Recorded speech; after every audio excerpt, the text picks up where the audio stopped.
अगर हम बात करते हैं प्रोडक्शन की, तो प्रोडक्शन ना इन दो वर्ड्स में पूरा समा जाता है, जो कि है एडिंग वैल्यू और क्रिएटिंग यूटिलिटी। यूटिलिटी मतलब यूजफुलनेस। तो देखो, एनी प्रोसेस जिसके अंदर जाने से अगर एक कमोडिटी की वैल्यू बढ़ जाती, तो उस प्रोसेस को कहते हैं प्रोडक्शन। बट हम जो प्रोडक्शन का पार्ट पढ़ते हैं, that is form utility. Production चार तरीके की होती है: form utility, place utility, time utility and personal utility. Form utility, the one that we are going to study. तो फॉर्म यूटिलिटी क्या होती है? It is a process of converting raw material into finished good or adding value to already produced. ठीक है, तो इसका मतलब क्या होता है? It is a process of converting raw material into finished good, ठीक है, और adding value to already produced good.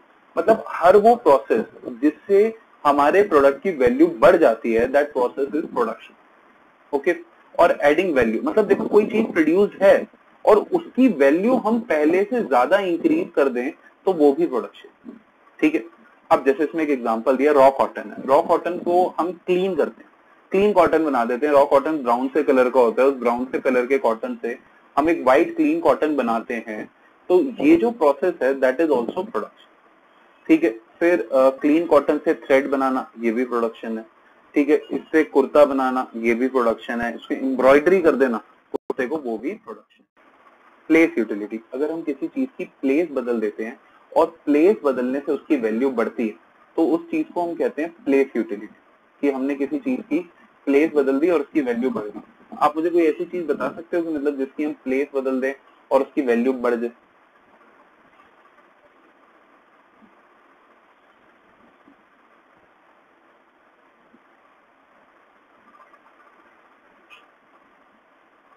देखो, प्लेस यूटिलिटी का मैं एग्जांपल दूं, अगर जैसे एप्पल है, वो मैं दे रहा हूँ एग्जांपल। अगर क्या कहते हैं, जैसे एप्पल है, ठीक है, अब एप्पल जो है वो जम्मू कश्मीर में इतने सस्ते मिल जाते हैं और दिल्ली में आते आते वो एप्पल्स जो हैं वो काफी कॉस्टली हो जाते हैं। ठीक है, so this is an example of place utility, कि वही एप्पल जम्मू कश्मीर में सस्ते हैं, बट हमने उसकी जब प्लेस बदल दी तो वो दिल्ली में आके उसकी वैल्यू बढ़ गई। तो दैट इज प्लेस यूटिलिटी। और एग्जाम्पल देखो, सामने दिखेगा, जैसे पेट्रोल होता है। पेट्रोल कहाँ होता है? पेट्रोल लैंड के नीचे होता है, वहां उसकी कुछ वैल्यू नहीं है। बट अगर हम लैंड से बाहर निकाल दें और बाहर लेके आ जाए तो उसकी वैल्यू बहुत ज्यादा है। अब लैंड में नीचे कोई इंसेक्ट उससे ऑयल मसाज तो कर नहीं रहे, तो वहां तो वो किसी काम का नहीं है। वो काम का कहाँ पे है? वो काम का यहाँ पे है। ठीक है, जब बाहर आ जाता है तो नीचे उसकी वैल्यू 0 है, हम ऊपर ले आए, उसकी वैल्यू बढ़ गई। टाइम यूटिलिटी, क्या टाइम के चेंज करने से वैल्यू बढ़ सकती है? हाँ जी, बिल्कुल, टाइम के चेंज करने से वैल्यू बढ़ सकती है। एग्जाम्पल जैसे कि वेयर हाउसेज होते हैं। अब जैसे एक मैंगो है, मैंगो अभी आपको मिल रहा होगा मार्केट में 70, 80, 100 रुपीज केजी। बट यही मैंगो जब नवंबर में अगर आपको अवेलेबल नहीं होता कहीं पे भी, अगर आपको कोई अवेलेबल करा रहा है, he is going to charge very high, क्योंकि सर्दियों में मैंगो अवेलेबल नहीं होता। I really remember this, my mother loves mango a lot. ठीक है, अब मम्मा को मैंगो बहुत पसंद है, मम्मा को मैंगो बहुत ज्यादा पसंद है, तो मैं मम्मा के लिए मैंगो लेने के लिए इधर खान मार्केट गया, और खान मार्केट में वो मैंगो जो बेसिकली 100-150 रुपए किलो होते हैं, वो मैंगो इतने कॉस्टली थे that they were costing something around what I can say, हाँ, 400 रुपीज केजी के around. But still I bought that, क्योंकि वो टाइम चेंज हो गया ना, तो उसकी वैल्यू बढ़ गई। फिर पर्सनल यूटिलिटी, ठीक है, पर्सनल यूटिलिटी क्या होती है, कोई बताओ?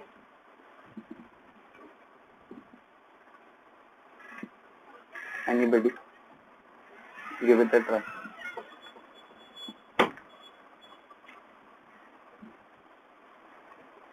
हाँ, हाँ, पर्सनल यूटिलिटी का मतलब होता है हर वो सर्विस जिससे हम पर्सनल वैल्यू इंक्रीज कर देते हैं किसी। अब जैसे मैं आप लोगों को पढ़ा रहा हूँ, तो आप लोगों को पढ़ाने से आप लोगों की वैल्यू बढ़ रही है, एजुकेटेड बन रही है। मैं आपको कोई ट्रेनिंग दे देता हूँ, दैट इज पर्सनल यूटिलिटी, कि आप लोगों की वैल्यू बढ़ गई। देखो, जब तक आप अनएजुकेटेड हो आपकी इतनी वैल्यू नहीं है, बट आफ्टर एजुकेशन आपकी वैल्यू बढ़ेगी। जैसे आप इकोनॉमिक्स पढ़ रहे हो, तो you are going to become economist. ठीक है, जरूरी नहीं है इकोनॉमिक्स, कोई ऐसा नहीं होता कि किसी का कोई डिग्री है तो ही इकोनॉमिस्ट होता है। The one who understand economics, make hypothesis about economics, is an economist. तो आप लोग बन रहे हो, तो इससे आप लोगों की वैल्यू बढ़ रही है। तो वो प्रोसेस जिससे वैल्यू बढ़ती है, that process is also regarded as production. Okay, कि जो हमारे इनपुट्स होते हैं और जो हमारे आउटपुट्स होते हैं, उन इनपुट्स और आउटपुट्स के बीच में, इनपुट्स और आउटपुट के बीच में एक रिलेशनशिप होता है, एक फंक्शनल रिलेशनशिप होता है फंक्शन की। तो आप लोगों को एक बात सिंपल सी पता है कि इनपुट और आउटपुट के बीच में एक रिलेशनशिप होता है और उस रिलेशनशिप को हम कहते हैं प्रोडक्शन फंक्शन। ठीक है, कि कितना इनपुट लगेगा तो कितना आउटपुट आएगा, that is production function. Function हम इसे टेक्नोलॉजिकल रिलेशनशिप भी कह सकते हैं, हम इसे फंक्शनल रिलेशनशिप भी कह सकते हैं।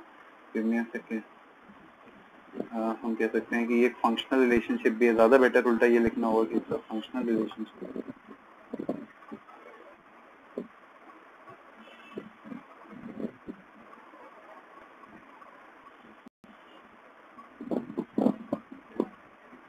It's a functional relationship between input and output. That is the maximum output that can be produced by various combination of input.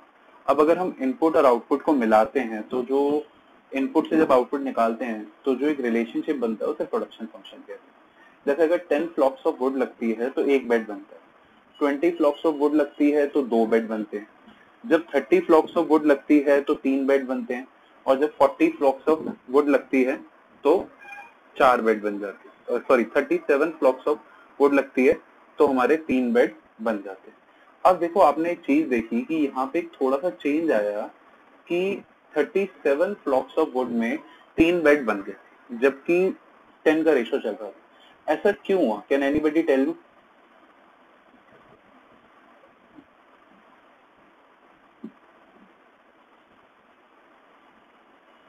देखो बेटा, हाँ बिल्कुल सही, जो वेस्टेज हुई होगी ना इनपुट की वो यूज होनी शुरू होगी।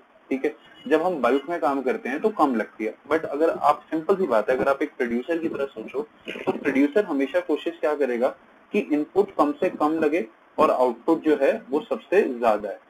ठीक है, तो दैट इज प्रोडक्शन फंक्शन। ठीक है, डेफिनेशन आप लोगों ने लिखी ली है इसकी, short run and long run.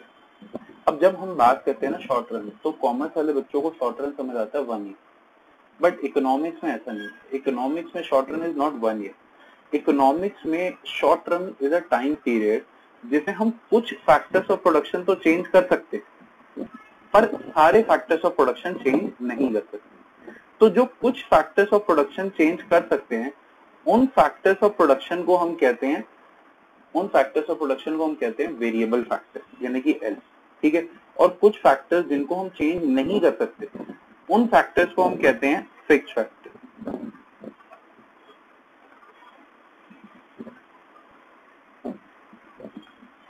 देखो आप क्या देख रहे हो, के ऊपर एक बार लगा हुआ है। ठीक है, ये बार रिफ्लेक्ट करता है कि के फिक्स है, मतलब फिक्स फैक्टर्स जो हैं वो चेंज नहीं कर रहे। तो शॉर्ट रन ना बच्चों एक ऐसा टाइम पीरियड होता है जिसमें कुछ फैक्टर्स ऑफ प्रोडक्शन चेंज नहीं कर सकते और कुछ फैक्टर ऑफ प्रोडक्शन चेंज कर सकते हैं। जैसे हम प्रोडक्शन कर रहे हैं और प्रोडक्शन करते समय हम लेबर को तो चेंज कर सकते हैं बट हमारा जो फिक्स फैक्टर है मशीन या लैंड वो चेंज नहीं हो सकती, के कैपिटल वो चेंज नहीं हो सकती। मतलब कुछ फैक्टर वेरिएबल है दैट इज लेबर या फिर रॉ मटेरियल और कुछ फैक्टर फिक्स। लॉन्ग रन अब एक ऐसा टाइम पीरियड होता है। अब शॉर्ट रन लॉन्ग रन दोनों के लिए एक बात है कि शॉर्ट रन लॉन्ग रन दोनों कोई कैलेंडर पीरियड नहीं। शॉर्ट रन 3 दिन भी हो सकता है, शॉर्ट रन 30 दिन भी हो सकता है, शॉर्ट रन 50 दिन भी हो सकता है, शॉर्ट रन 15 साल भी हो सकता है। ठीक है, जैसे I am running an institute. अब मेरा एक इंस्टीट्यूट है उसमें मैं टीचर बढ़ाता जा रहा हूँ तो दिस इज शॉर्ट रन। मैंने 10 साल बाद 1 से 2 इंस्टीट्यूट कर दिए, तो जहां मैंने 2 कर दी मतलब एक इंस्टीट्यूट 10 टीचर था, मैंने 2 इंस्टीट्यूट 20 टीचर कर दिए, तो वो लॉन्ग रन हो। तो long run is a time period in which both fix and variable factor can be change. Long run में सारे फैक्टर्स ऑफ प्रोडक्शन चेंज कर सकते हैं। तो लॉन्ग रन में जब हम प्रोडक्शन फंक्शन की इक्वेशन लिखते हैं तो उसको हम सिर्फ लिखते हैं Q is equal to FL के। अब अगर आप शॉर्ट रन का देखो तो शॉर्ट रन के अंदर हमने क्या करा, शॉर्ट रन के अंदर हमने let me highlight. Short run के अंदर हमने के पे बार लगाया पर लॉन्ग रन में हमने के पे बार नहीं लगाया। ठीक है, क्योंकि लॉन्ग रन में के यानी कि फिक्स फैक्टर भी चेंज हो सकता है। तो ये कहा जाता है इकोनॉमिक्स में कि long run is a time period जिसमें सारे फैक्टर वेरी कर सकते हैं। जब सारे फैक्टर वेरी कर सकते हैं so it is variable factor of production, it is variable factor of production. ठीक है, लॉन्ग रन में all the factors are variable. अब हम अगले टॉपिक पे आते हैं, that is are fixed and variable factor of production. अब ये जो फिक्स्ड और वेरिएबल फैक्टर ऑफ प्रोडक्शन है ना, ये आप लोगों के लिए थोड़े आसान हो जाएंगे। फिक्स फैक्टर कौन से फैक्टर्स होते हैं? जो शॉर्ट रन में चेंज नहीं होते। वेरिएबल फैक्टर कौन से होते हैं? जो शॉर्ट रन में चेंज करते हैं। क्योंकि फिक्स और वेरिएबल की जो डिस्टिंक्शन है ना, वो शॉर्ट रन में ही है। लॉन्ग रन में तो सभी चेंज हो जाते हैं। तो शॉर्ट रन में जो फैक्टर चेंज ना हो वो है फिक्स, शॉर्ट रन में जो फैक्टर चेंज हो जाए दैट इज वेरिएबल। चलो अब नेक्स्ट टॉपिक जो आप लोगों को देखना है that is total product, marginal product and average product. तो पहला सवाल उठता है कि भैया टोटल प्रोडक्ट क्या होता है?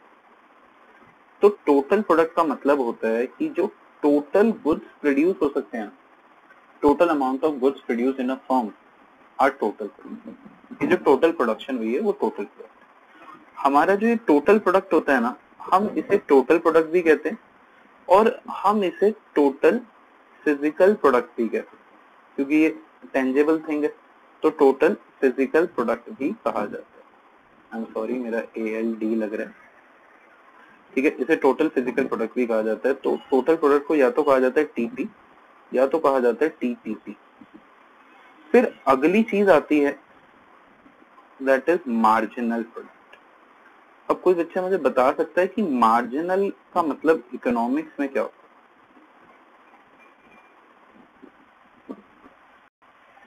एडिशनल। मार्जिनल का मतलब इकोनॉमिक्स में हमेशा होता है एडिशनल, एक्स्ट्रा। तो मार्जिनल प्रोडक्ट होता है कि टोटल प्रोडक्शन में कितना चेंज आएगा अगर एक unit of variable factor increase कर दिया जाए। जैसे कि देखो, आप लोगों के सामने एक एग्जांपल है, आप लोगों को TP दिया होगा और आपको MP निकालना है। अब देखो, अगर एक लेबर काम करती है तो प्रोडक्शन आती है 100। ठीक है, अब अगर 2 लेबर काम करती हैं प्रोडक्शन आती है 2 लेबर काम करती हैं प्रोडक्शन आती है 250। जब 3 लेबर काम करती हैं प्रोडक्शन आती है 420। 4 लेबर काम करती प्रोडक्शन आती है 600। 5 लेबर काम करती हैं प्रोडक्शन आती है 700 और 6 लेबर काम करती हैं तो प्रोडक्शन आ जाती है 630। और आपसे कहा गया कि आप मार्जिनल प्रोडक्ट निकालो। मार्जिनल मतलब एडिशन। अब मुझे बच्चों एक बात बताओ, जब 0 लेबर काम करेगी तो प्रोडक्शन कितनी होगी? 0। तो इस पहले लेबर के आने की वजह से प्रोडक्शन कितनी बढ़ी? 100।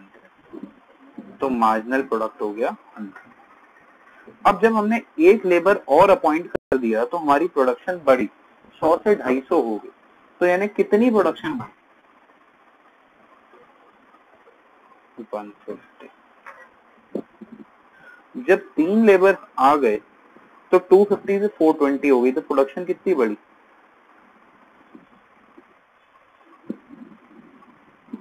यहाँ पे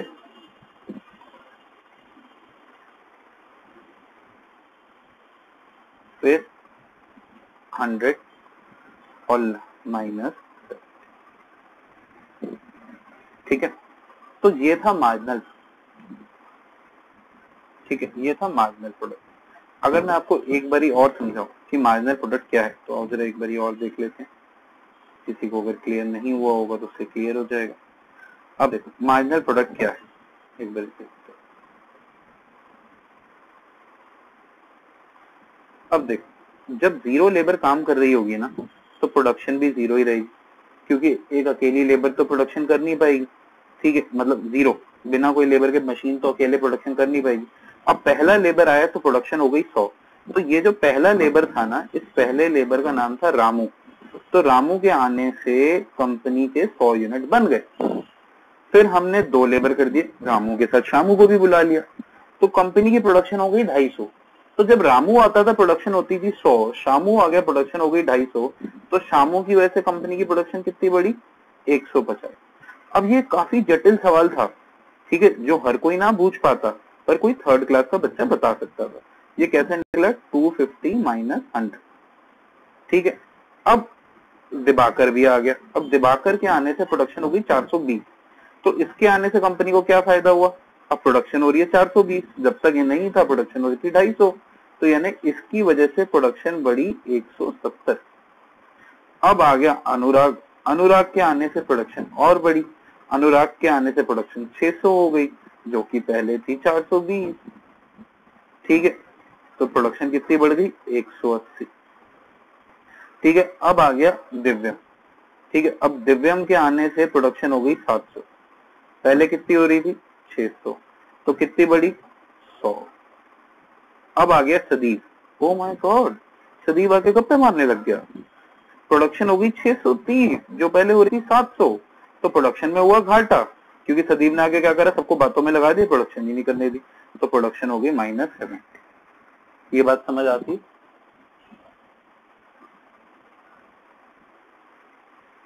डाउट बोल देते हैं प्रोडक्शन। अब देखो, पूछो बेटा।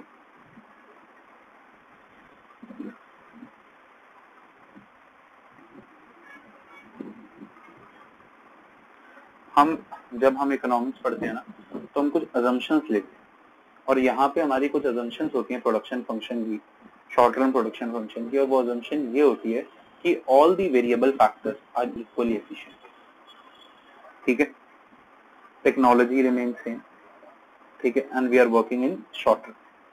तो फॉर्मूला होता है TPn माइनस TPn-1, या फिर change in TP upon change in n। अब ये फॉर्मूला ज्यादा करके यूज होगा, ये फॉर्मूला यूज होता है टेढ़े क्वेश्चन हो। असल में ये जो टेढ़े क्वेश्चन वाला फॉर्मूला है ना, असली फॉर्मूला यही है, this is the real formula, but हम ये वाला समझेंगे, TPn माइनस TPn-1। अब देख, यही फॉर्मूला मैं यहाँ पे अप्लाई करके दिखाता हूँ। अब तुम में से कोई भी बच्चा कोई भी यूनिट बोलो लेबर का, 1 2 3 4 5 जो दिल कर रहा है, कोई यूनिट बोलो। 8, बेटा जिसने ये 8 बोला, मुझे बताओ 1 to 6 में 8 कहाँ आता है? चलो 5 भी देख लेते हैं, 3 भी देख लेते हैं, किसी बच्चे को नाराज नहीं करेंगे, पहले 5 देख लेते हैं। तो मैंने MP का फॉर्मूला लिखवाया, MPn is equal to TPn minus TPn-1। अगर मैं बात करूं, पहले बच्चे ने बोला कि MP5 निकालो, तो MP5 निकाल देते हैं, यानी कि TP5 minus TP5 minus 1। 5 minus 1 आजकल क्या हो रहा है, 4। TP 5th यूनिट पे कितना है, 700। TP 4th यूनिट पे कितना है, 600। 700 माइनस 600 आजकल क्या आ रहा है, 100, और 100 ही आंसर था। समझ आया फॉर्मूले की एप्लीकेशन। चलो अब एक दूसरा बच्चा भी था, उसकी बात भी माननी है, वरना वो नाराज हो जाएगा, ठीक है, कल को वो कट्टी कर ले फिर, ठीक है। अब 3rd यूनिट यानी MP3, तो TP3 माइनस TP3 माइनस 1 यानी TP2। TP3 कितना है, 420। TP2 कितना है, 250। 420 माइनस 250 170, समझे, ठीक है। So this is MP। Clear, anybody having any doubt? Okay. अब एक चीज और आती है, और वो एक चीज है एवरेज प्रोडक्ट। अच्छा, MPP कहते हैं इसे, और मार्जिनल फिजिकल प्रोडक्ट यानी MPP भी कहते हैं, एवरेज प्रोडक्ट।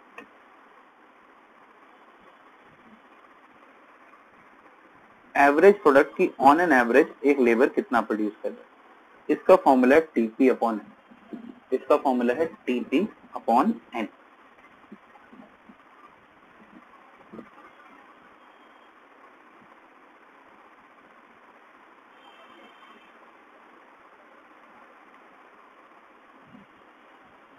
अब अगर मेरे को एवरेज प्रोडक्ट निकालना है एपी, तो एपी है टीपी अपॉन एन। तो मैं आप लोगों से एक कठिन सवाल पूछना चाहूंगा जिसमें शायद आपको अपनी पूरी क्षमता लगानी पड़े। 100/1 क्या होता है? देखा, मुझे पता था कोई नहीं, मुझे पता था इतनी जल्दी आंसर नहीं आएगा क्योंकि मुश्किल सवाल। 250/2 कितना होता है? 420/3, 80। क्या होगा पाजी आपको? फिर 150, फिर 140 और फिर 90। ठीक है, एपी समझ आता है सबको? हाँ जी बच्चों, चलो अभी हम दोबारा से पास्ट में चले जाए। अब देखो टीपी का मैंने फॉर्मूला नहीं लिखा, तो टीपी का फॉर्मूला एक तो है समेशन एमपी, मैं भी आपको प्रूफ करता हूँ, और एक फॉर्मूला और है, देखो AP is TP upon N, AP is TP upon N, तो टीपी हो जाएगा ना एपी इंटू एन।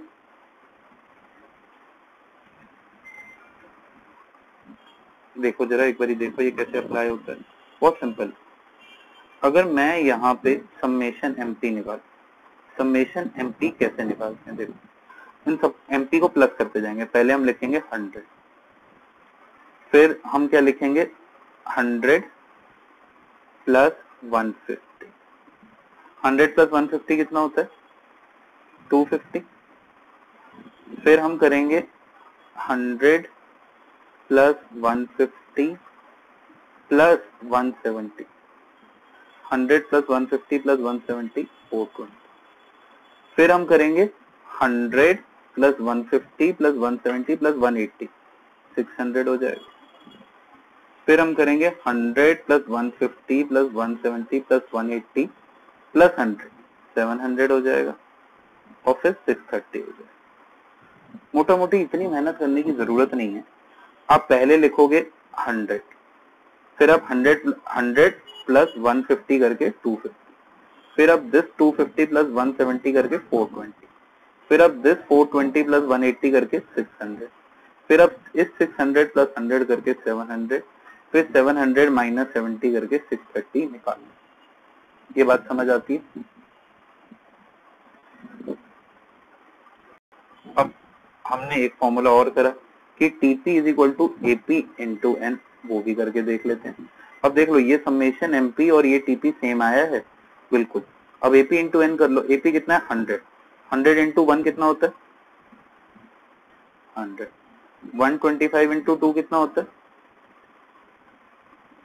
बता नहीं रहा कोई बच्चा, मैथ में अच्छे नहीं थे। 420, 150 इंटू 4 कितना होता है 600, 600। ठीक है, 140 इंटू 5 कितना होता है 7। हाँ 105 होगा, सॉरी सॉरी, ये बच्ची पढ़ी हुई है, इसके अच्छे नंबर आए। 105 यस, और ये यहाँ पे 105 इंटू 6, 630, वो तो तब आता है अगर 540 होता है। ठीक, 630 आई बात समझ, सारे मैच हो गए।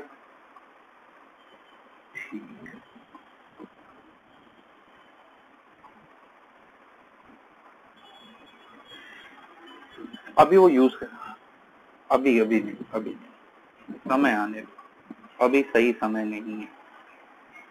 अभी जो ग्रह है ना वो साथ नहीं दे रहे, जब ग्रहों की दिशा बदलेगी तब हमको बताएं। अभी के लिए आप इन्हें कॉपी, जरूर बताऊंगा मैं, छूटेगा नहीं वो, बट अभी